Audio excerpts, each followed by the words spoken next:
What is happening out there, Roto Scouts basketball fans? Welcome to a Thursday show, gang. Been a couple days since we've been on. Not sure if anybody's out there just yet. A little pop-up show today. Wanted to make sure to get on to end the week. Just a couple chaotic days of basketball out there. I'm sure you guys noticed. On top of everything through the last 2 days for projections and all like usual.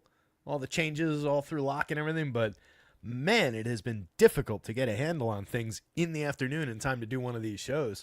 Then to top it all off, yesterday, right when I got to the end of the projections, there was a big storm that came through yesterday. My power blipped on and off twice, and I was like, ooh, that's not going to be good during a show for have that die. So I just backed off of it, but glad to be here today. 6-gamer to talk about. Interesting slate. Same chaos today. Fewer teams, fortunately, which is good. Helps a little bit, but it's going to be a lot of chaos. We've got a lot of known unknowns so far to deal with. Several, obviously, big knowns for ins and outs already. But a couple good looking spots. An interesting nightcap with the Knicks and the Lakers in terms of NBA quality. Don't know how much we'll get out of that. Looks like we're getting a good chunk of LeBron on the FanDuel slate. Just a lot of good players at the end of the night, any one of which could certainly swing the slate. A couple question marks in that one on the Knicks side of things.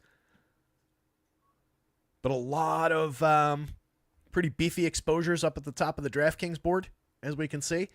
A lot of critical values around some cheapo $3,500 Sixers. Don't love that. Jared Butler, Lonnie Walker. But they are coming up pretty significantly with mid-20s minutes for Lonnie, low 20s minutes for Butler. Getting a lot of them, but it's fragile. We don't exactly know what that's going to look like. There are still some question marks for Philly. Could get better, could get worse. Quentin Grimes, a few spots further down, is a lot more secure. Going to be very popular, but more secure than those two guys. Also at a completely different price tier, though. But we were booking a lot of ownership up at the top of the board around a couple Philly guys, a couple Boston guys. George Niang looks like he's sneaking in there. But it's an interesting one to talk through. We've got Anthony Taylor's here. Dennis is here. Cooge. Good to see everybody. 7, 8 other folks hanging out as well. Chime in if you feel like it. Say hi. Keep the pot stirred as people jump into the room and ask questions and everything. But let's get into the Vegas board. We'll talk insies, outsies, and then we will break this down. I'm going to try and get us in and out in like an hour. I want to have the full hour and a half to be just on top of everything, but, we'll see how we do. Bulls at the Magic. Kind of a low-end game. Magic favored by 7.5 in a home game against the lousy Bulls that, allow them to do whatever they want, but I don't know that it's going to be all that competitive a game. 218-point total, kind of low-end as far as DFS purposes go. But we do know that we've got some good pieces, some good players. Looks like Paolo's coming up a decent amount on both sites, into the 30s. It's above the field on DraftKings, but below the field on the FanDuel side. Franz is also hitting. Those would be the two you'd expect. Cole Anthony's landing on the board. I don't know that I love that. He's also questionable. So looks like we're actually getting more pieces and parts out of that one than I would have thought. I don't love that with that low-end total compared to the rest of the board. Or really compared to 4 other games on the board. There's another 218. That's that Boston game. Boston favored by 13.5 in a home game. 218-point total there as well. Both sides missing a number of pieces and a lot of question marks still in that one. We'll get to those in a second. But that's the other low total. And we're getting a lot of both of those games, actually. Looking at the high-quality games. Indy at Atlanta. Indy favored by 3.5 on the road. 247-point total. Nice juicy one there. Golden State at Brooklyn. Golden State, big favorites on the road. 10.5 point favorites on the road. 223-point total. Kind of a middle-of-the-road game. Brooklyn's got all those guys basically back. Everybody playing like mid to upper 20s minutes. Looking kind of mediocre DFS-wise. We'll see what we get to on price. Golden State with everyone healthy. Just are who they are kind of spots. I see Draymond down there on line 28 coming in 12% DraftKings, 6% FanDuel. Podziemski a couple spots further down from that. Not sure where Steph is. Pieces and parts from that one I think will be fine, though. Houston favored by 4.5 on the road against New Orleans. 231-point total there. Pretty appealing. And then that nightcap with the Knicks and the Lakers. Lakers are favored by 3.5. Improved Lakers team, no matter how you look at it. They're up to the, last I checked, or as of yesterday, I think, a second seed in the West. Much improved. That'll happen when you add Luka Doncic. 230.5 point total there. Should be a good one, at least as I was saying, NBA game-wise. Looking forward to watching that one. Could see LeBron getting up for the Knicks. Looking at some of the ins and outs. Probable. We have a couple G League guys listed today. Ethan Thomas from the Magic is listed as available up from the G League. Gary Payton's probable. Nick Claxton, Trae Young, Luka Doncic, and LeBron James all probable. Questionables. A lot of here. A lot of key things here. Josh Giddey, Kevin Huerter, Patrick Williams from the Bulls, all questionable. Could be some significant impacts there. Cole Anthony, questionable. Tyrese Halliburton, Benedict Mathurin. Justin Edwards, who, as mentioned, coming up. Sam Hauser, Jason Tatum, Precious Achiuwa, OG Anunoby. So some big names from both the Celtics and the Knicks side of things. The Knicks have Pakame Dadier and Tyler Kolek from the G League listed as questionable. They're right in Westchester. They could be at the Garden in 15 minutes. Not exactly 15, but close enough. Actually, if they come by helicopter, maybe. And then Mitch Robinson's also questionable. Out, Lonzo Ball, Ayo Dosunmu, Nikola Vukovic, Jalen Suggs, Mo Wagner, Jonathan Kuminga, Noah Clowney, DeAnthony Melton, Ray J. Dennis is doubtful in the G League, Enrique Freeman doubtful in the G League, Quentin Jackson doubtful in the G League. Those are all Pacers, but they're not listed as technically, not available. They're listed as doubtful, so I included them there. Kobe Buffkin, Jalen Johnson, Vic Krejci, Joel Embiid, Paul George, Eric Gordon, Jalen Hood, Shafino, Kyle Lowry, Tyrese Maxey, Jared McCain, Jalen Brown, Drew Holiday, Al Horford, Kristaps Porzingis, Fred VanVleet, Brandon Boston Jr., Herb Jones, DeJounte Murray, Jordan Goodwin, Rui Hachimura, Maxi Kleba, and Markieff Morris are all out.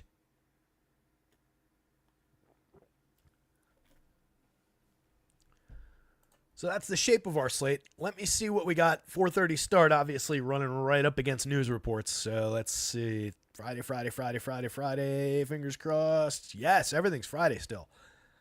As much as I want early news, I was hoping that would keep us on a stable, nice even keel for what's on the board here, at least, for the start of the show.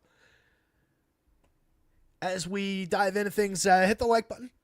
If you're new here, subscribe to the channel. Just helps out. If you subscribe, don't fire up notifications. Notifications don't matter to me, but if you subscribe, it does actually help. So nothing to get in your way there. Just pop that down and hit the little subscribe button. Jump over to rotoscouts.com. Check out the projections. Everything is under $1 a day for access to all of it. So NBA and NHL right now. I've got a big recap up for the offseason for MLB, including roster lineup previews, bullpen pitching, starting rotation, and available top-end pitchers previews. Little summary blurbs that I wrote up just talking about where guys are getting drafted in season-long leagues. Just as a starting point, I'm going to have rankings up, player rankings up. I'm shooting for tomorrow. I want to have them up for this weekend for everybody for, one of the big draft weekends. So look for those. But season-long MLB is up there right now, and then obviously diving in hardcore for DFS, MLB DFS when that starts up. So check that out at RotoScouts. Check out our guys over at acemine.io as well for all your sim and projections needs. Promo code RotoScouts, all in caps, still gets you 20% off your first month over at acemine.io. Let's jump into the guards. Mr. Peyton Pritchard standing pretty tall up at the top of the board again. He was obviously ridiculous last night. Coming right back, looking pretty strong again with all those other Celtics out. Got him at 33 minutes last night. He played 43, put up a 62.5 on the FanDuel scale. Just buried the needle as far as bench play. You could see him play a few fewer minutes. You could certainly project him around like 30, and you'd still have him as a pretty big piece. 6.21 value score, point guard and shooting guard, eligible for 55 on DraftKings. On FanDuel, 57, point guard only. Doesn't really seem to matter. We're getting level with the field on FanDuel at 65%, 5.72 value where we're looking for 5. And then we're at 56%, a little gently above the field on DraftKings. Love having the position on a good piece. That does mean, though, that you can bring him down to the field a little bit more if we get more conservative about the minutes. That'll happen. You'll see him level off around probably 35 to 40% if we take probably 3 minutes away. So just keep an eye on where that one goes. That would just bring him down to about a 30-point projection. Very, very talented, about a point per minute player. Jared Butler currently 1.13 per minute, 1.15 per minute in his 39 games, just 12 minutes a night overall. Played 25 in their last game, put up 17.6. That's obviously behind that kind of a pace. In 21 minutes rather, for 4,200 at point guard, we're getting him a very significant share, 54.6% on FanDuel right now. On DraftKings for 3,500 eligible at both guard spots, 6.37 value score. We're actually getting him less, 44% and kind of just gently above the field. That's because we're getting a ton of Lonnie Walker at the guard spot, probably just going through, shooting guard, which they share, and then the common just guard overall spot. Tons and tons of Lonnie Walker. I don't trust either of those ones right now, but I think it's reasonable to have them around these projections. You could shuffle a couple minutes depending on, what starters look like for Philly. Lonnie played nearly 22 in their last game. He's not good. He put up an 11.69 per minute this season, but last year, a much more competent player, a 24-ish% usage guy in his games last year, 0.92 per minute. If you split the difference and you give him a little bit of credit for being more competent than the 0.69 that we've seen in 6 games, then I think you could get a little bit more there for Lonnie, which is where we have him projected. But on FanDuel, that's only a 4.78. That's not getting him in the lineups. 14% above the field. Sure, it's a little bit of a position, but $4,300 small forward only is a much different play on FanDuel for Lonnie. So just watch out for that site to site. On DraftKings for 34 going through the shooting guard, right now, you're getting him. If I knock him down by a couple points per minute, not a couple full points per minute, but you get me. If I take the rate down a little bit, if I take a couple minutes away, that will look quickly different, but he is still very, very cheap, and he'll play, the range is probably 22 to 28, something in that territory. It's pretty broad. Derek White, another good option from the Celtics. He also had a monster game yesterday. Played nearly 39 minutes, 58.6 FanDuel points. Killed it. It's 0.96 per minute, 0.99 per minute overall for the season. Plenty of upside. 7,000 shooting guard, point guard eligible. He's at a nearly 5.5 value score on FanDuel. We've got him nearly 60% of our lineups above the field, but honestly, that's not above the field as much as I'd like to be on a pretty cheap Derek White for this situation.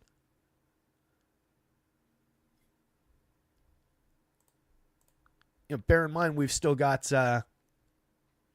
questionable Sam Hauser, questionable Jason Tatum to deal with. If either of those guys don't go, the rest of these Celtics look better and better by the moment. But Derek White, I think we want a lot of. On DraftKings, 37% level with the field. I'd love to have a position one way or the other. He's just short of the value mark.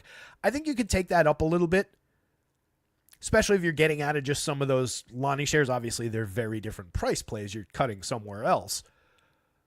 But if you're moving off of just that raw ownership for some of the Philly guys, the Lonnie Walker and Jared Butler ownership, then I think taking Derek White up and just building different constructions is kind of a natural. Same thing with Quentin Grimes, and he's a pivot directly from Butler and Walker on the same team. And again, he's got much more secure minutes right now. I've got him at 36, played 38.5 in their last game, put up better than a fantasy point per minute. He's been playing really well. Just a good player overall, but since joining Philly, he's taken his per minute scoring to another level as far as fantasy production goes. Plenty of minutes there. We'll see Kelly Oubre's on the board here somewhere. Yeah, Kelly Oubre in 38 minutes. On FanDuel, we're actually not getting much of. We got more of on DraftKings. But there's just a lot of upside for those guys, even against Boston, just based on the time that's available there. The fact that each of those guys is at least a competent fantasy producer, potentially excluding Lonnie, which I talked about. But I think there's at least a good mix there where you can take Derek White up a little bit, you can take Quentin Grimes up a little bit at the expense, again, in the raw sense of those shares. And then you're probably cutting somebody from like a $7,000 player to a $5,000 player at a different position to make up for it. Amen Thompson, I would love to grab a little bit more on FanDuel and have a position against the field. Getting Amen above the value threshold at 5.11. Yes, please. 1.08 per minute player going up against New Orleans. I love that spot. On DraftKings, we've got a nice advantage. He's a lower value score, 4.94 at 8,700. Point guard small forward eligible. Love that eligibility on DraftKings. We've got the position on DK, so I like that. But he is a little bit less valuable to the DK slate. But getting him around 30% works out. FanDuel, you got to go probably into the upper 40s to really have an established position. At 38, we're probably a little bit behind the field technically. Like the field's probably 39, 40, just by the numbers. Cole Anthony, if he goes, I only give him 26 minutes. He is a good per minute player. They're going up against a Chicago team that just allows other teams to do what they want defensively. So we're getting a lot here. It's justifiable, but it's fragile. Average is 18 and change, but obviously there's missing parts that have fed upside for Cole Anthony all season. We've seen this spot a lot. Not my favorite player to get to. What do I have him at? It's 1.03 for the season. I think I've got him right on the nose.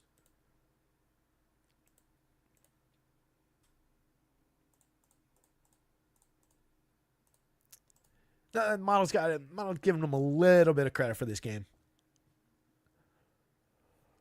With that total,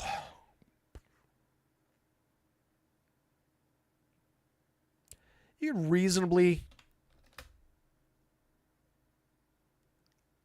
reasonably cut 2 points off of his fantasy projection, honestly, and have him at just 25.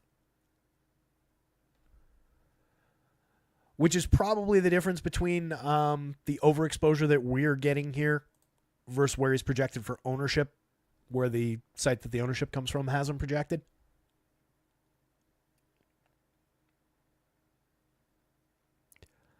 What I'm struggling with is I do want to give him credit for facing Chicago, but that game total is really low.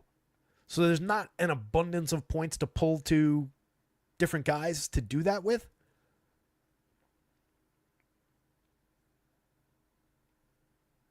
This version that we're seeing here is doing that, right? That's giving him credit for the Chicago matchup. So it's a matter of whether or not you take it away. And the true answer is probably I'll just probably knock a point off instead of 2 points off and split the difference. Which is where we might land. I'm going to put a highlight on him. I just don't love getting that much of them when it's a little bit fragile, and it's only 26 minutes. Again, the price isn't bad for it. It makes sense. He's over the value threshold, but we do have a lot of guys in that range today. And you could argue that we're a little bit long. Dyson Daniels looking pretty good, 20% below the field, but a nice 1 in 5 in our lineups. Shooting guard, point guard eligible for 7,800. Very good producer on FanDuel at 1.07. On DraftKings 1.01. We got the exact same 20% for 6,800 over there. $1,000 difference, same positioning. We got the same exposure site to site. Very different player on the FanDuel scoring system, but looking good on both, but below the field on both. That is an appealing game, though. I like the idea of getting to some pieces in that game. Again, that one's up at 247. So those two teams are our highest implied totals of the day by a pretty wide margin. Indy 125 and a quarter, and then Atlanta 121 and 3/4. The next highest is Houston at 117 and 3/4. That's offset by 4 points in the implied total. Not insignificant.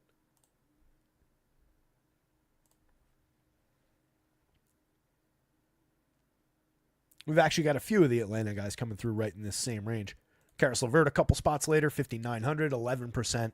FanDuel level with the field. DraftKings 53, shooting guard, small forward eligible. A solid, but not at our mark 5.3 value score. I'll take that, though. Perfectly fine for a capable upside player. 0.95 per minute FanDuel, 0.96 per minute DraftKings. We know that LeVert can absolutely crush us and disappoint us, but we know he can put up solid, little over a point per minute type games like this 29 minutes, 33 and change fantasy points game with a little bit of upside beyond that.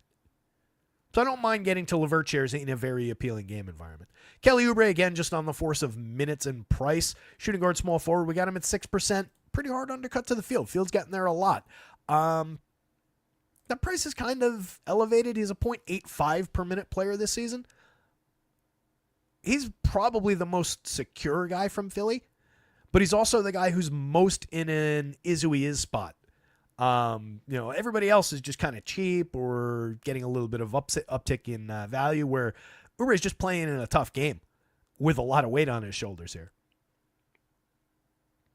62 on DraftKings, 14% exposed, 5.16 value score. He's a much more playable piece on the DraftKings slate, but we're still getting him below the field. I think if you're at 15, 18%, you're also fine. If you're essentially with the field, you're fine. But as always, I'd rather have the position, so I'll take the negative position on him. Nembhard, a little different site to site, 13% DraftKings, level with the field at a 5.5 plus value score. So even though we're getting him down here, his value scores compare favorably with a couple guys up in this range. So if you're looking to get cheaper than, say, a Derek White, which I was saying before that we want to get more of, but let's say you're taking it the other way, it's 71 with a 5.46 value score. You want to knock that down by 2,100. Go to Nembhard, capable enough guy, 0.83 per minute, 5.56 value score. Save yourself some money to spend at another position, and you can grab a little bit more of a guy who's only owned 13, 15% by the field. So if you're coming off of some of these shares, same thing with $6,100 Quentin Grimes, same thing, honestly, with $5,500 Peyton Pritchard up top, who might be the most directly comparable guy. So you're coming off any of those shares. This is a reasonable spot to sink some into. And keep in mind, Tyrese Halliburton and Benedict Mathurin, both questionable. That could go up. On FanDuel, we're already getting him a little above the field, 19%. He's just a 0.83 guy on both sides, 16.4% usage rate. Decent assist rate at 22.1%. He's just fine, but it is an opportunistic spot. Playing against the Hawks isn't overly tragic. Trey in that same game on the other side, obviously with the one of a couple available stars in that game. Halliburton, if he goes, is only a couple spots further down, but we're getting less of Hallie. 19% Trey, level with the field. Noteworthy that he is above the value threshold, even at 9,300. 5.04 on FanDuel gets us there. So I would say, with apologies maybe to Amin Thompson, easily the best player at the guard position who is above the value threshold on FanDuel.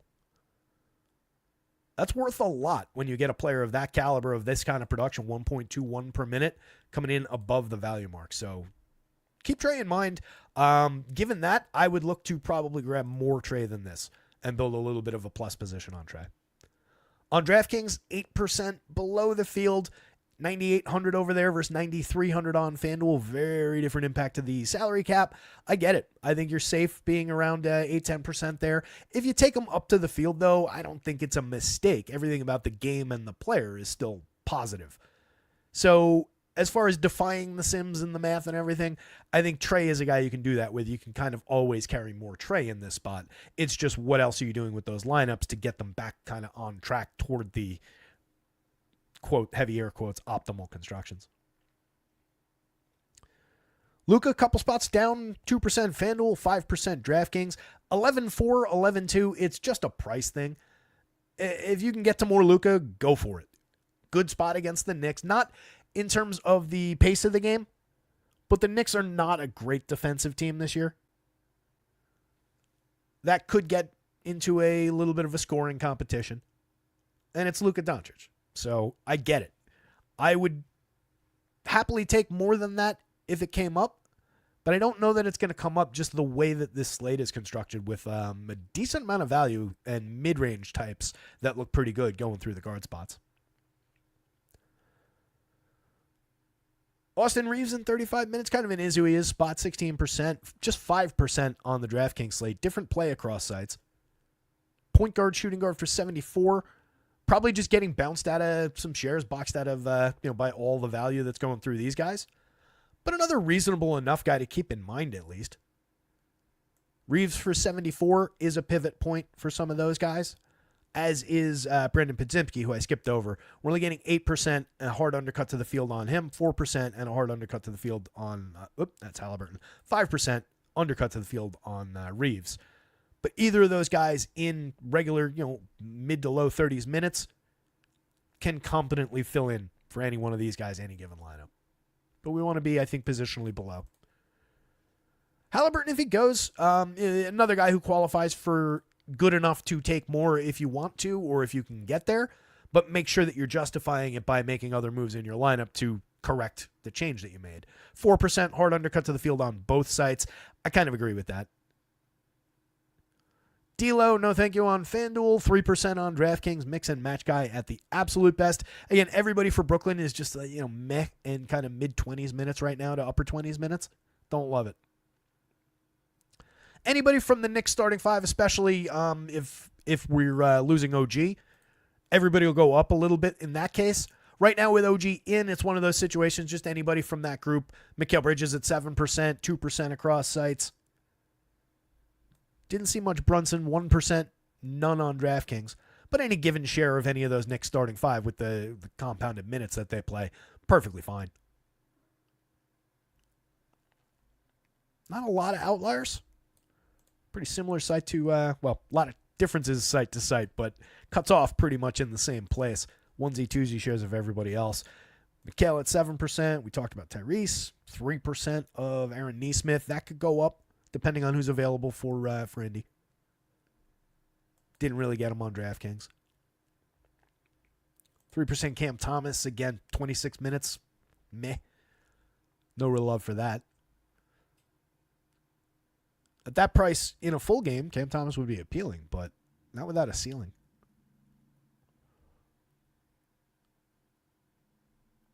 That's really it for the guards. Not much. 6-gamer, not much to talk through at the bottom. Jump to the forwards and the centers. Like I said, this is not going to be the longest show. I think we're getting through this one pretty well. Let's see if there's any questions. I've kind of been ignoring the chat and just plowing through. Apologies for that. Nuke, I know it, man. Believe me, I literally think of that comment every time I miss a show. But to me, I have to be more on top of the projections, right? If the show's the thing I can sacrifice because people pay at the site for the projections via the subscription, and there's just so much to be on top of. But I get you. I try. I really, really do try. Breaks my heart every day when I can't. I enjoy doing it. This is my favorite part of doing this, honestly, is getting on and talking it through. And it's helpful to me in building lineups. It's helpful to me in getting the projections right on the site. So believe me, I want to be here. It'll be a lot easier to be here every day for baseball.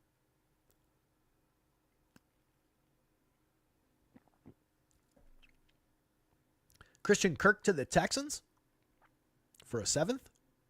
Pretty good. I don't mind that. They got a lot of depth at receiver, although I don't know what's happening contractually with any of those spots. Oh, and what's-his-face got hurt, too. So, yeah, that's a decent pickup. Competent enough receiver that could be probably made better in that in that offense.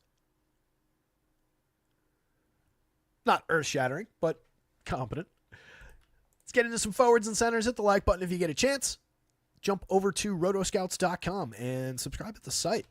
Again, everything at Rotoscouts, under $1 a day. Right now, basketball's up there projections, NHL projections, complete with all the updated line combinations and power play units every day, which, let me tell you, can be a giant pain in the ass when there's more than like 6 or 7 games.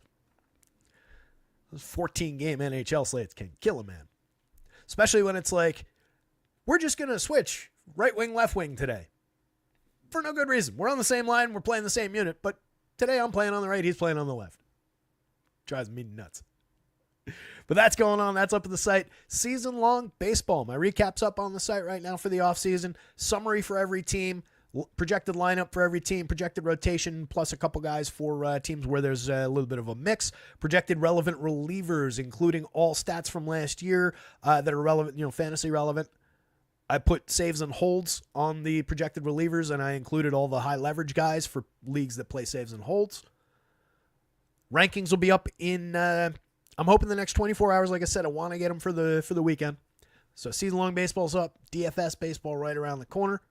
Access to all of it under $1 a day. No per sport nonsense. Under $1 a day. Check it out. And I'm clicked away from the thing I want to hear. Miles Turner's coming up quite a bit.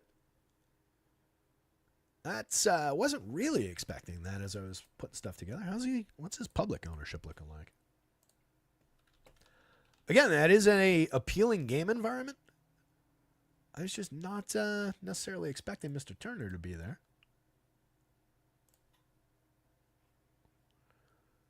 Pretty low owned publicly on FanDuel.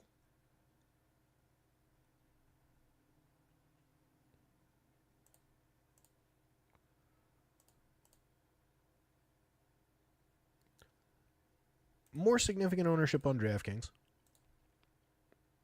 which is reflected here. Am I way above where they're at? Let's see.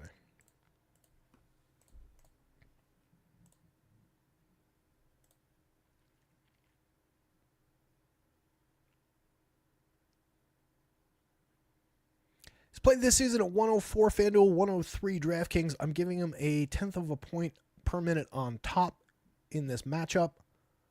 Could pick up even more, especially if there's missing pieces as far as just general rate production go. I don't mind it. It's not crazy exposure.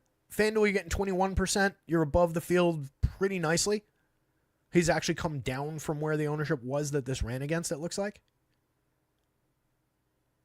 And that's not ridiculous on a slate like this, especially we're getting a lot of Şengün going through center. So we're still getting our share of that and above the field. And otherwise, who are the centers? Drummond obviously could break things. Probably won't, but could. Cornette, good value. We're getting him 15% but below the field. A couple shares at Cat. Cat is definitely an upside play, a ceiling play. In a vacuum, I'd rather have Cat every time than Miles Turner. Much better per minute guy, but you're also paying significantly more for the privilege. On DraftKings, it gets interesting because you can mix and match your way through with the multiple bites at the apple among centers as far as the util spot goes. So I think it makes sense having that pretty significant share. That's like 3x. You could come down from there if you want to spread things out. Not completely crazy. But it's a decent enough price. He's well over the value threshold. We're looking for 5.5. Again, this is with him at 113. So credit for the upside spot.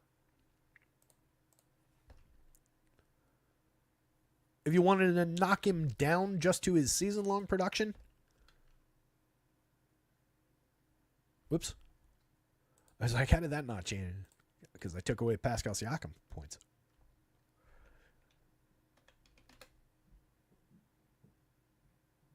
Maybe essentially knocking about 3 points off of his projection. You'd essentially be projecting him right around his season-long averages. So it's just a matter of how much credit you want to give him for the game environment. But I think minimum, you want to maybe double the field, around 25%. Have a position, but it would look more like this. Georges Niang looking like a playable value forward, 4,200 on the FanDuel slate, 5.4 value, good enough for me. We're getting him 33% of the time over there. It's a 26-minute projection. He only played 23 in their last game. He's averaged 22 for the season.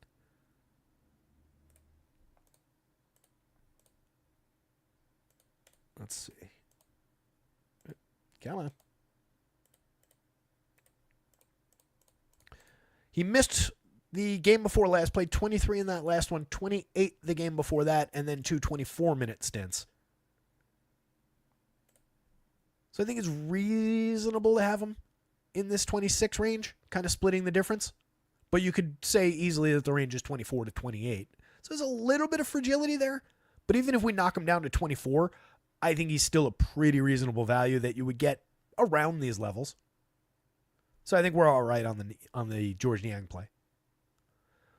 Paulo Banchero, obviously pretty tremendous upside player, 1.24 per minute for the season, 1.27 per minute for the season on DraftKings. Getting him above the field on DK at 89, power forward only, 36% exposure in our top 150 lineups, 32%, still getting a big chunk of them on FanDuel, but the field's getting them a little bit more over there. Happy to have the position either way, that's all I'm looking for. Obviously, in a vacuum, you'd want more Paulo because he's tremendous, but in the shape of this slate, you want the position more than the player. So I think this is very solid while still having a lot of them at 32%.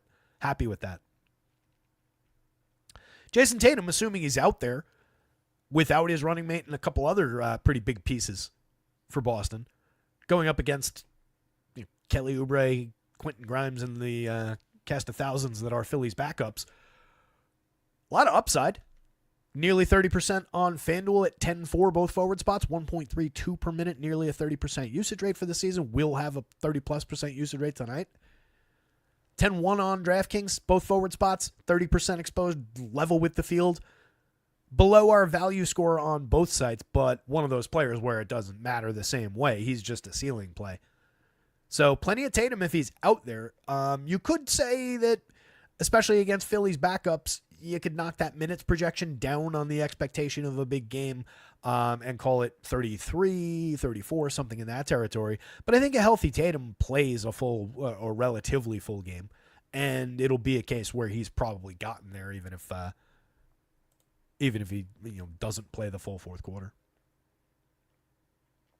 Franz, everything I said about Paolo applies to Franz just as much.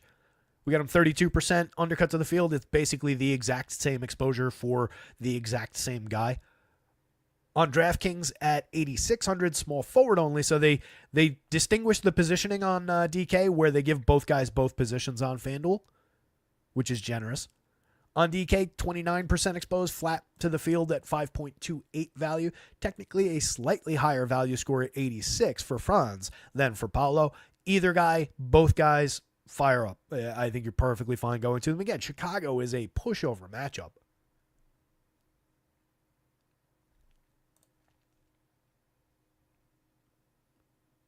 Yeah, Tank Dell. Thank you, Power. That was the name that escaped me when I said that guy got hurt. We're weeks removed from football season, man. I can't be expected to keep all these names in my head.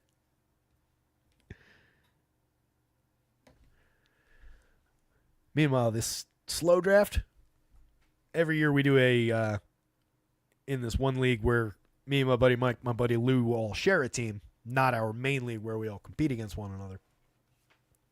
We do a slow draft, like by text message group, email, and picking on CBS, which is by far the worst fantasy site, by the way. Their interface is god-awful. But this slow draft is ground to a halt. We're going on like a week now. Really like our team that we've put together so far, though.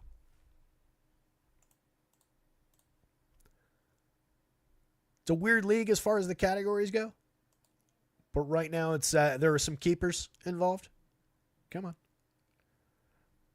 Right now, we've got Jean Diaz catching, Tristan Casas, Ozzy Albies, Luis Renifo at third, Gunnar Henderson at short, who is currently banged up. So is Renifo, so is Casas. Michael Harris, Luis Robert, Kyle Tucker, Josh Lowe. So we've got a nice little base of speed, nice little base of power. And then on the bench, Chris Morrell, who I love. Flawed hitter, but love the swing. Nolan Jones, Jeremy Pena, Jorge Soler. Draft is still going on. Then our pitching staff is Sandy Alcantara, Risa Olson, Zach Wheeler, Joe Ryan, Shane Baz, and then Devin Williams, Mason Miller, and Lucas Urquig. Solid base. Got to finish out the draft strong, though. Anyway, let's keep on going through forwards and centers. So Şengün, definitely a piece on the FanDuel slate at 38%. 24% looking very solid on DraftKings as well. And at worst, that's a strong pivot from any of this exposure up here. If you're just looking at it through the lens of the util spot, you want to come down off of like 10-1 on Tatum. If you want to come down off of some or go up price-wise from some Paolo shares, just come down off of those exposures. You could reasonably say that Şengün's a direct pivot from some of those guys as far as close enough on the price point. Very good matchup for him going up against New Orleans. Like the spot quite a bit, 1.35 per minute on both sites this season. Nyeko Kongwu, we're getting at 20%. Probably a lot of that going through the power forward eligibility on FanDuel. On DraftKings, he's 6,400 center only, but that matters less. He's also above the value threshold on both sites. 26% exposed level with the field over there. So we're even with the public on both. 7,200 FanDuel. I would probably look to come down here, I think. Be like 15-ish%, little undercut to the field. And where he's a bit better of a value at 64, granted he is, again, above the value threshold still on FanDuel. I'd probably, if I'm looking to take a direction, I'd take that up a few points. I don't think it would be dramatic, but, if you can achieve like that kind of exposure to the field, a little bit better of a play on DraftKings, slightly. Yabu going up against Boston, even, no Horford, no KP. 4% exposed on FanDuel, power forward only for 57. On DraftKings, we get him a lot more because he's only 51. He's power forward and center eligible over there. Nearly at our value threshold, 5.46 value score. Technically on FanDuel, we're right at 4.99, right at the line. So playable more so probably than this looks like on FanDuel. But where you want to get him is on DK. 22%, a little above the field. Nice little position on a reasonable enough value player. Whoops. It's a 32-minute projection. He played 36 in their last game. He was right around his 0.86, 0.87 per minute in that one. So you could conceivably give him a few additional minutes here.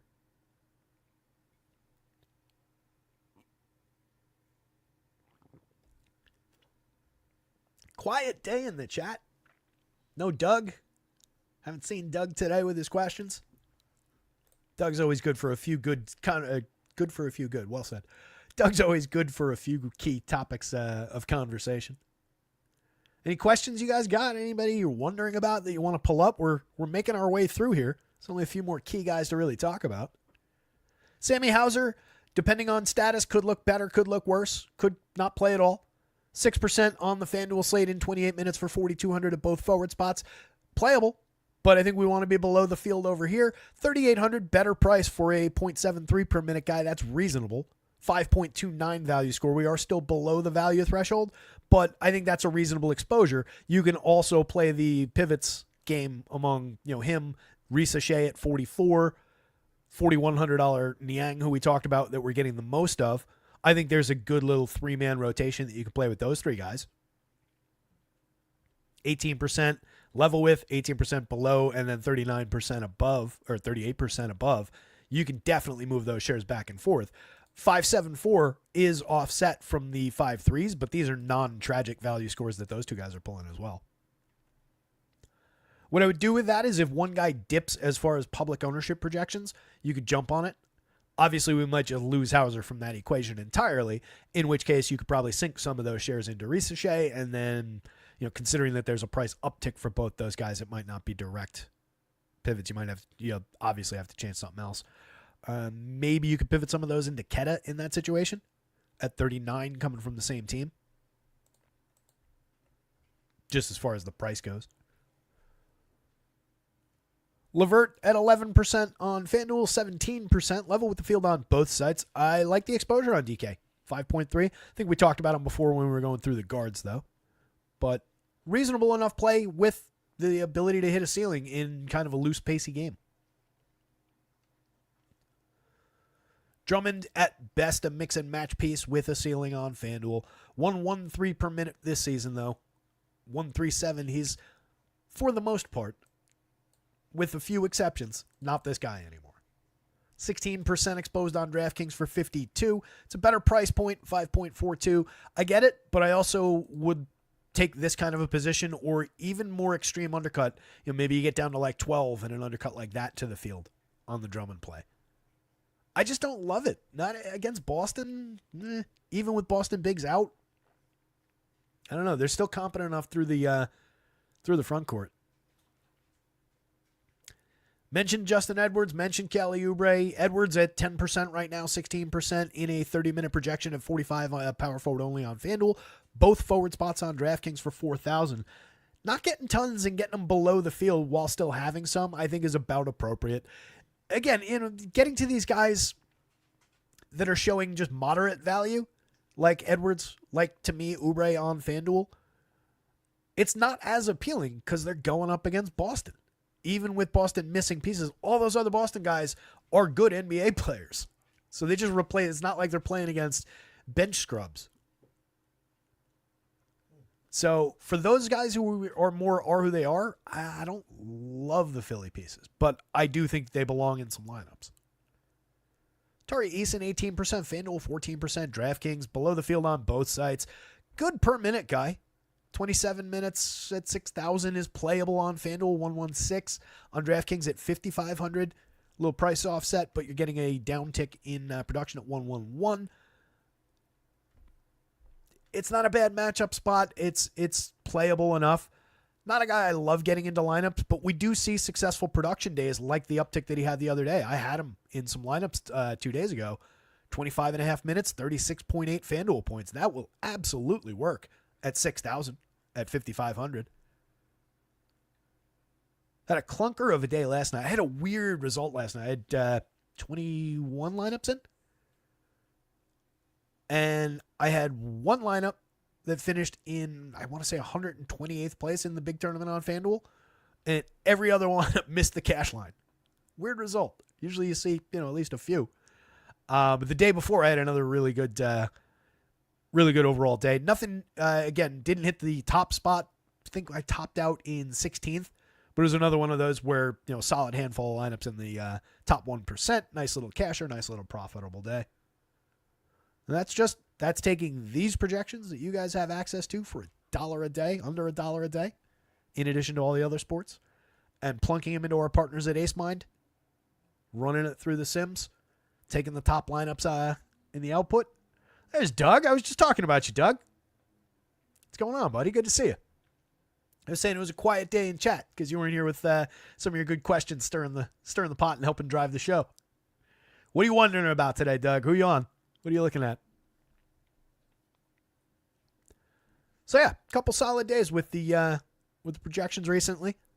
Nice results. Share your results when you guys hit stuff. I love seeing you guys win. Doug was filling out a job application, listening in the background. Nice. Good luck with it, buddy.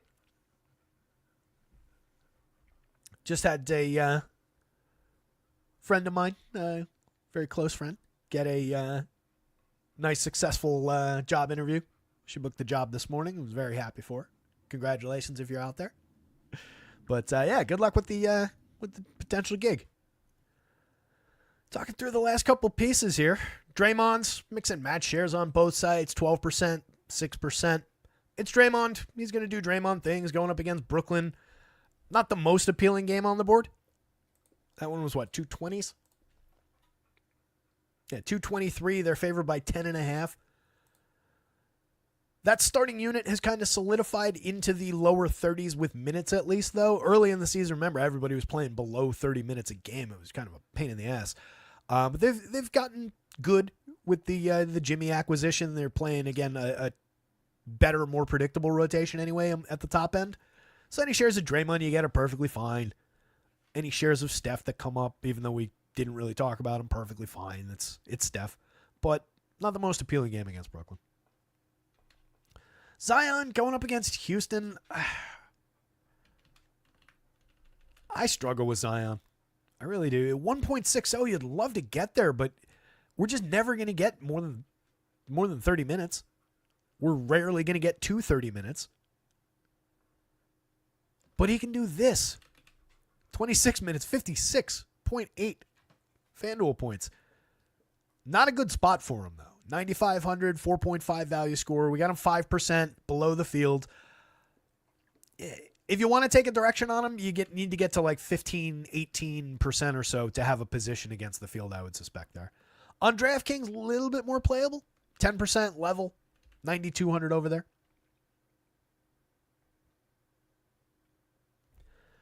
Doug says, pay-ups LeBron, Luka, Young, and Boncaro. I like all of that. I think LeBron and Luka, as I talked about before with Luka, at worst, there's LeBron. Yeah, we've got more LeBron on FanDuel. But again, at worst, going up against the Knicks, those guys have tremendous ceilings. Some of the best ceilings on this slate, and they're both fairly priced for their production, for their uptick that we've seen with them playing together. And the Knicks are not a good defensive team.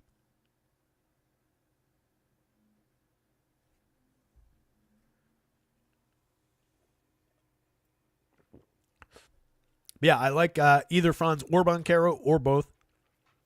And I like Trey in that game against Indy. Yeah, I wouldn't really worry about individual defense. That's all factored in. It all comes out in the wash with the per minute rates and everything. And for a player like Zion, it's going to matter less. And if you can't decode that answer, that's me saying, I don't know. Some of those nitty gritty things I don't really dig into too much. A couple weeks from now, if you want to ask me about, the spin rate on somebody's slider, I could probably answer that question. Doug says, Cornette, Wendell Carter are my centers. Pritchard is 100% of lineups, and I'm taking shots at Cam Thomas and Grimes. I like the Grimes one. I don't know about the Cam Thomas one. I'm concerned about the minutes upside there. I got him at 26. I don't know that we're cracking too much 30. Yeah, that's the thing out there. When Zion's on the floor, he's just difficult for anybody. So even a good defensive player, I think there's just, there's upside on the Zion side. And I worry about the defensive matchup less. All right, good boy. You go lie down.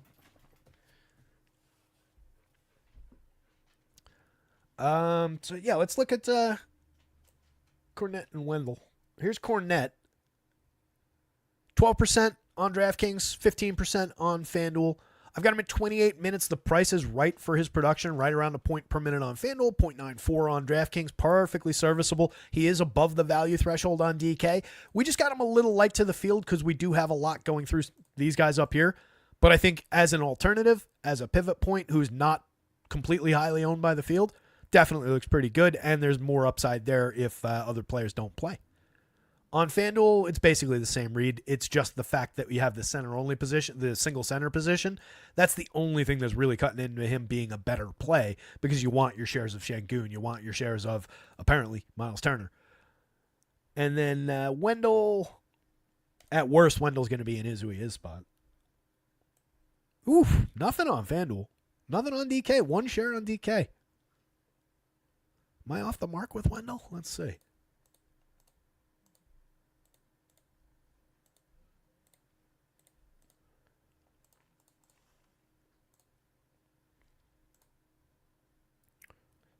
What's his season number?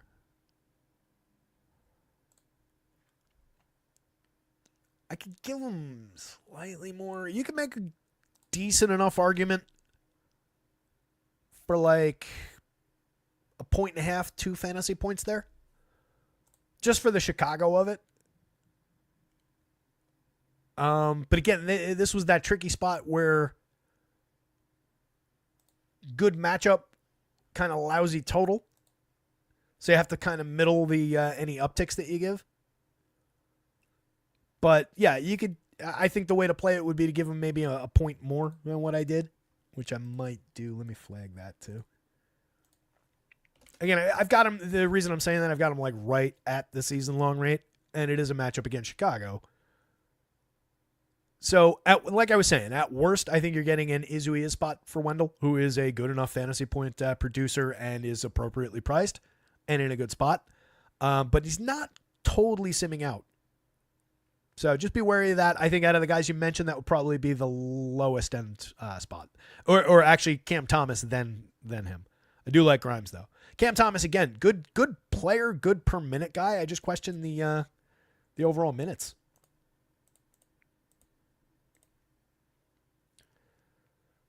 We've seen 26 in the last one, 21 in the first one.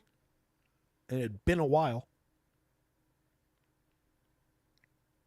If we get him at 30 plus minutes in that price, that's the thing. It's a wild card play, I guess. So for big GPPs, it's not completely out of the question. You just need him to get out there and book those 30 minutes for you. And then you've got a nice upside piece for the cash. So not completely terrible. Going back to LeBron, though, looks like we're getting a nice share of him on FanDuel. 10-3, 4.91 value score. The value matters less, but we are quite close to the value threshold on LeBron there. 28% above the field for the 1.38 and playing better than that right now. On DraftKings, just 6%. Both forward spots for 10-5, slightly higher price, slightly lower value. I do think you could take many more shares than that if you choose to. He's one of the players where it just comes down to what are you doing with that lineup? Which of the stars are you taking? If you're building tons and tons of lineups, it's easier to pivot some of those shares around. But sim-wise, we're at 6%. We're below the field in our top 150 lineups. If you if you went all the way down to the top 500 lineups, you'd probably see a pretty significant uptick in LeBron shares. I think it's just about where that cut line is. Is there a tremendous difference between the performance of lineup 150 and lineup 250? And could there be a bunch of LeBron shares in between?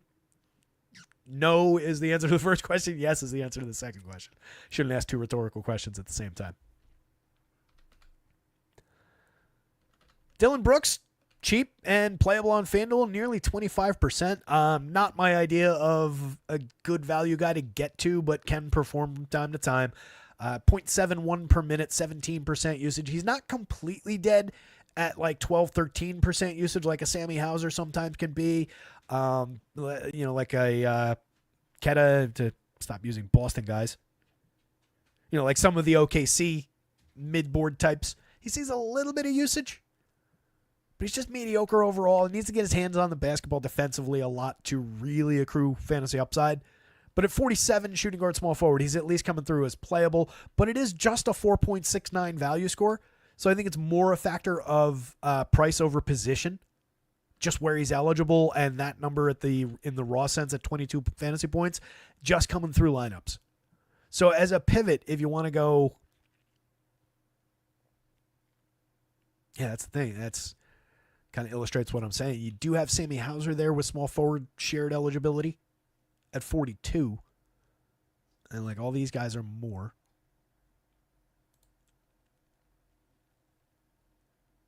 Shooting guard, there's not much. I would be looking for pivots there. I think he's just getting into lineups as a factor, again, of that price over position. On DraftKings, it's not a problem. We're only getting him 4%. He's below the field. He's a 4.8 value, power forward only, 4,700, and just a mix and match guy at the absolute best.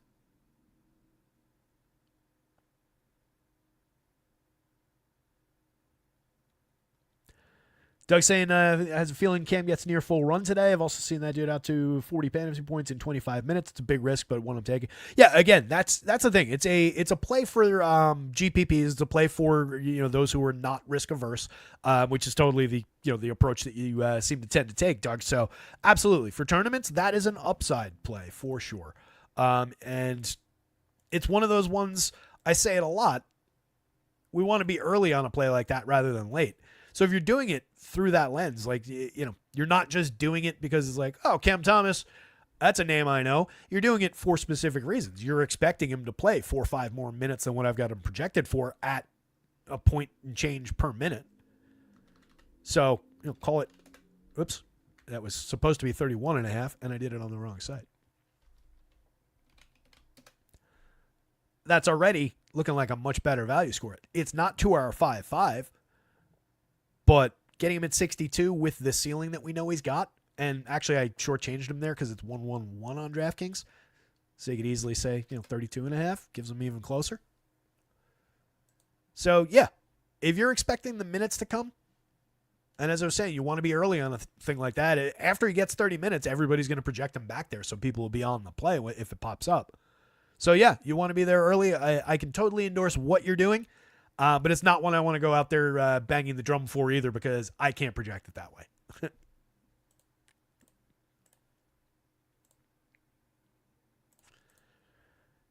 think we were through most of those actually, you know what? Let's take a quick look at the center-only position on FanDuel.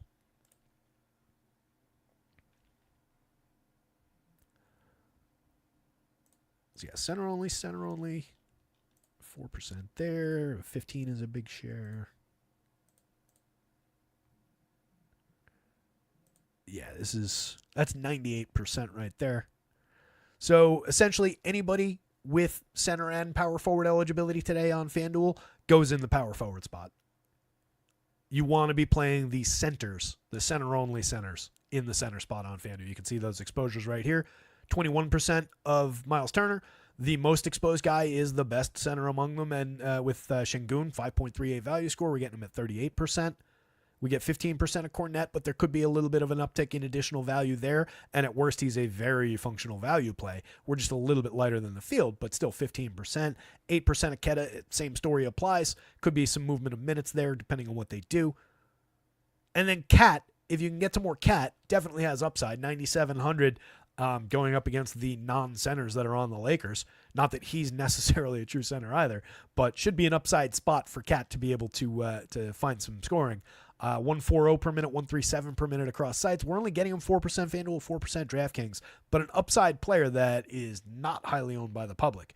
So if you want to just put a stake into that late game, that's a really interesting player to do it on since he's owned in the single digits by the public. And again, what is really in his way? Kind of like it. Might make a point to grab a few Cat shares deliberately today. But again, if they've got dual eligibility, power forward and center on FanDuel, put them in power forward today. Play the centers at center.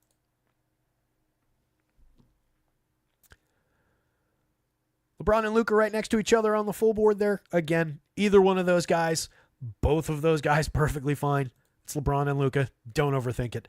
That said, value-wise, we're not getting that much Luka. 2% FanDuel, 5% DraftKings, but the upside is always there. He's a monster. So perfectly fine. The spot we're getting the most of in that mix is 28% of LeBron and above the field on FanDuel. Reeves a couple spots further down. Oh, there's a big outlier we didn't discuss. Jabari Smith Jr. 1,000 different in price. That'll account for most of it. I did not spot that when I was putting the projections together. 1,000 different in price. 5,900 power forward and center on DraftKings. 4.09 value. Way off the mark. We need 5.5. He's not anywhere near it. 0% exposed in our top 150. Below the field, field's probably at 1-2%, if that. On FanDuel, power forward only, 4,900. He's almost at our value threshold, 4.93. We get him 38% of the time. I don't love that.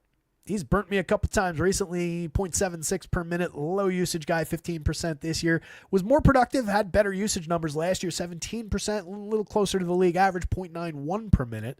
If you get that guy today, then it's a decent enough spot. And again, going up against New Orleans should be a beneficial matchup for anybody in Houston. Got him at 32 minutes. In 37 minutes in their last game, he put up 22 FanDuel points. It's honestly, that doesn't completely blow your lineup up. You could still win a tournament with that, but it's obviously not what we're looking for. It's too shy of even his median projection today.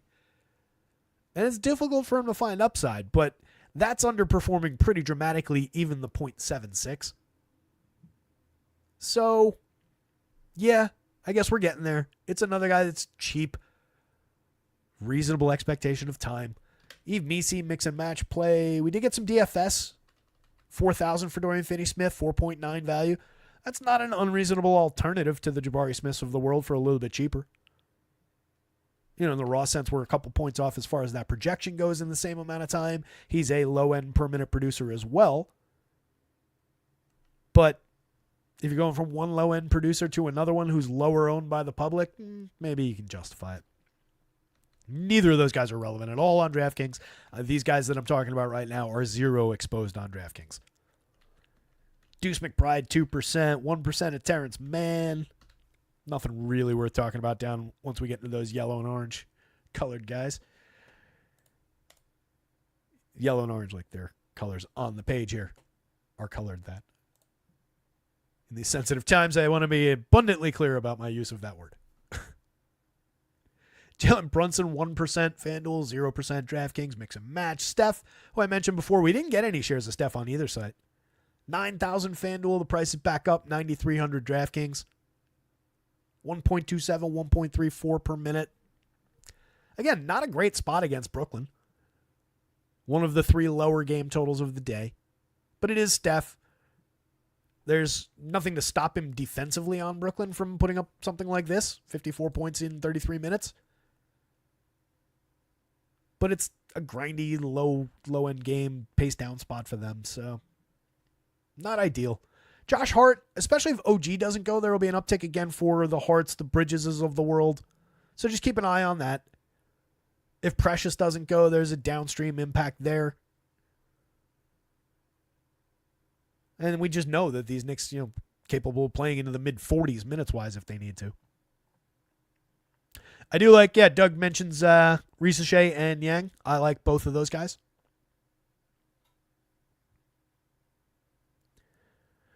Both those guys were coming up when we talked about it. There's Ricochet right there. At worst, a good mix and match guy. And I was talking about the pivotability between him at 44, Hauser, and whoever it was that was coming up here. And then Yang right here. That was, I think, the guy. 4,100, both forward spots.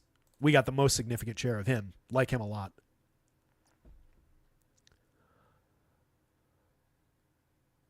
Javier?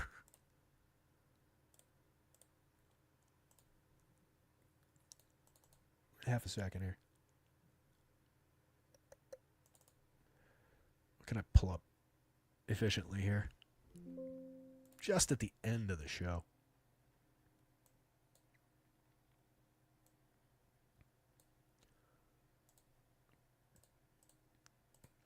All right. If you are a basketball fantasy gamer, I thank you for your time. That would be the end of the show. And I will wish you good luck. I'll tell you somebody go win something tonight. Good luck out there. Share your wins when you do. I'm going to pull up the NHL projections file just for the hell of it real quick. Since Javier asked me if I had any good lines to stack. I didn't really look through top stacks or anything like that. I just kind of run the projections through, get everything up on the board.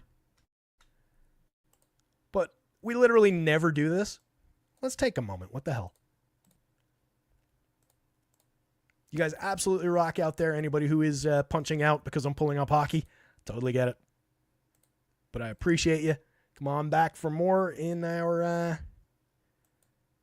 in the near future. Presumably tomorrow. I will do my damnedest to be on and do a show tomorrow for you. You can see that, right?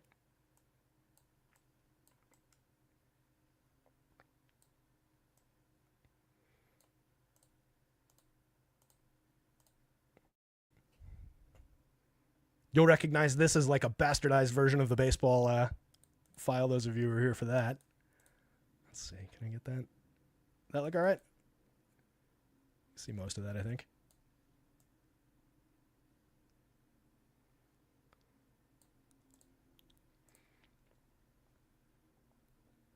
All right. This is from earlier. So, some of our highest implied goal totals. Always a good thing to look at for stacking. Tampa Bay, Florida, Dallas, Edmonton, Colorado. I would assume those are going to be pretty chalky teams. Carolina also on that list at 3.5 goals. So any one of those groups, I think, is perfectly fine. And you probably find lower ownership on teams like Carolina, Dallas, the slightly lower totals. The Edmontons, Colorados, Tampa Bays of the world get a little bit chalkier, in my experience. At least around the top end players. And then you have some good teams like the Bruins. Tough matchup against Carolina. This could be a really grindy kind of a game. But the Pasta Geeky Zaka line is always stackable. The power play units from Boston, always stackable. On the Carolina side, this is a team that I literally like all four lines. And I think all four lines are playable at worst. You get some really high-end projections on the top unit. 3 very good players that are consistently together with Jarvis, Aho, and Rantanen since they got Rantanen. And then the Stahl line is typically pretty good. Taylor Hall is a nice addition that they made to that third line. And then the Roslow line I really like as just a cheap fourth line with guys that are productive players. And Roslow's playing on the first power play unit. So you can work him into a stack of like Aho, Rantanen, Roslow, and get a cheap guy there. If you're just playing out the stack, maybe you throw Ghost into it, Ghost Pierre on the defense. Solid projection for him coming from the power play. They've also got Brent Burns as a very high-end defenseman.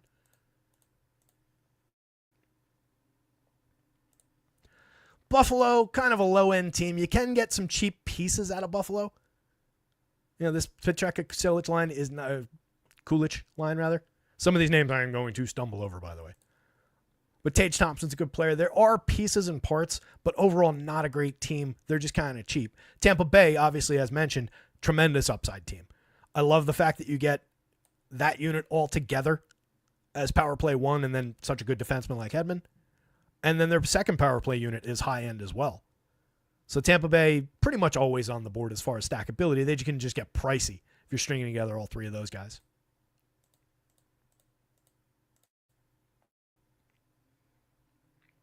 Calgary, another team that I just like the consistency of these groups that play together, and they're rarely expensive. They're middle of the board as far as projections go, but you got a decent unit up at the top with the Huberdeau, Kadri, and Coronado line. Coleman, Backlund, Farabee is decent, and you get some power play consistency there. But these three guys playing together on the power play and on the first line, pretty valuable. You can work Morgan Frost into that as a fourth piece, or Weegar as a defenseman as a fourth piece. Either way, you're getting a pretty decent value there. So Calgary's not terrible, but tough matchup against Dallas. Dallas, again, one of those teams that had the big total.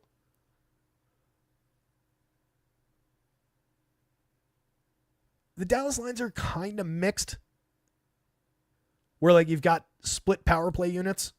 I don't love that. I really like when I can get a line that also plays together on the power play.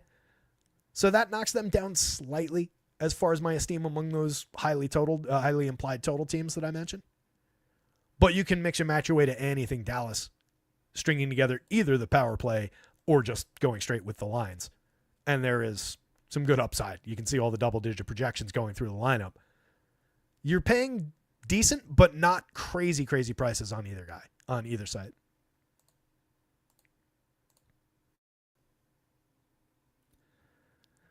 The Blue Jackets mix and match at best.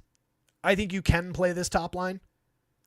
They all play together on the power play. They're all decently projected, but a little bit high for a team going up against a mediocre Columbus team going up against a pretty decent Florida team.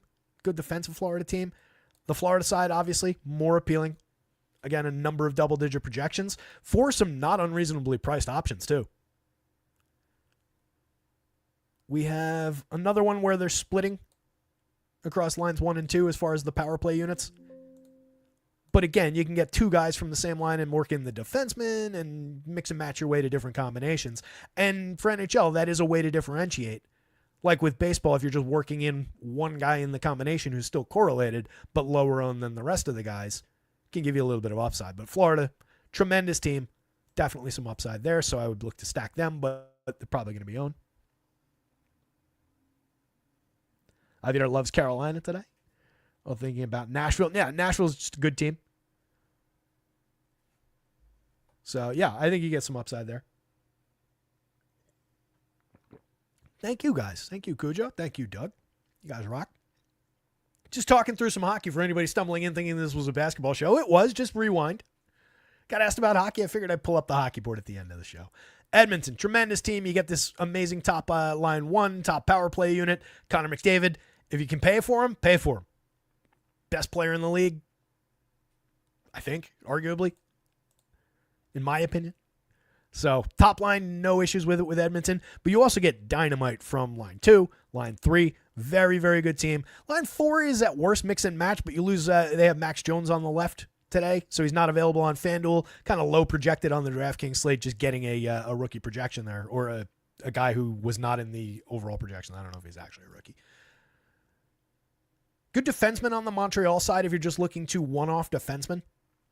You get a couple guys who play on the power play units for reasonable prices who carry decent projections. So that's always a way to go, especially against a heavy shooting team like Edmonton. And apologies, I don't have all stats up on the board. I love to talk about Corsi and possession rates and everything. High danger chances. This San Jose team is one that I think they're at least frisky and interesting. I kind of wish you had one line with commonality of power play unit on it. But Calabrini is one of the top offensive rookies in hockey. Solid projection day after day. Holding down a decent line, playing on the top power play unit. I think the approach to the Sharks is to go for the power play 1 if you're going that direction. Wallman's an interesting defenseman to keep in mind. And then Liljegren's just cheap and plays on power play 2. So I think you could grab him if you're just looking, again, cheap one-offs defensively. Only $3,200 is noteworthy on DraftKings versus the $52 that you would pay for Wallman. Colorado's Colorado. There's a lot of firepower there. McKinnon in that same conversation for the best player in the league. Lakenin, they put Natchez on the right with those guys. Pretty solid player. You get a very solid line one that all plays together on the power play unit. You can throw McCarr in with that, but you're getting very pricey, obviously. This second unit is good. That third unit is not bad.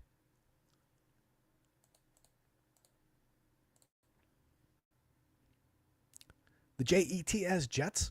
Jets. Decent, again, block with the power play unit on shared with line one. And then if you're working in a fourth, you could throw Ellers. You could throw Morrissey, a decent enough defenseman with scoring upside. This is not a bad line two. Obviously, you're not getting the fully shared power play there. And mix and match quality. The low end line four. Mix and match through line three. Playable, though. Going up against the middle of the road Flyers team. This is an interesting one because you get the second line with shared power play one duties. So you get a little bit of an upside there, and those guys are pretty cheap. And then you get line one playing as power play unit two. Everybody projected for not double digits necessarily outside of Konecny, but reasonable enough upside there with Philly for fairly cheap prices with guys who will see advantageous situations with the man advantage. So as a cheap team, not one of the high expectation teams of the day, but as a cheap value squad, it's not unreasonable to go with one of those two lines. Utah I was getting to a little bit early in the season when I was actually playing hockey, but they're a little bit mixed up now.